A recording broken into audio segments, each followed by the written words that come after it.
ఆంధ్రప్రదేశ్ ప్రభుత్వం వైజాగ్లో యోగాంధ్ర అనేసి ఒక కార్యక్రమం నిర్వహించారు. ఈ కార్యక్రమానికి పెద్ద ఎత్తున జనాల్ని రావడం కూడా జరిగింది అన్ని ప్రాంతాల నుంచి. నరేంద్ర మోడీ గారు వచ్చారు. ఒక 300 కోట్లు ఖర్చు పెట్టారు. దీనికి Guinness book of world record కూడా ఎక్కారు. ఇది మనకి తెలిసిన విషయం. అయితే నేను ఈ కార్యక్రమంలో పార్టిసిపేట్ చేయలే, ఎక్కడ రిజిస్ట్రేషన్ కాల. నాకు ఈరోజు వాట్సాప్కి మీరు పార్టిసిపేట్ చేశారు ఈ కార్యక్రమంలో అనేసి ఒక సర్టిఫికేట్ పంపించారనమాట. కింద నేను డిస్క్రిప్షన్లో పెట్టాను ఆ సర్టిఫికేషన్ చూడండి.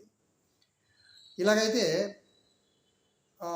ఎవరు రిజిస్ట్రేషన్ చేశారో తెలియదు.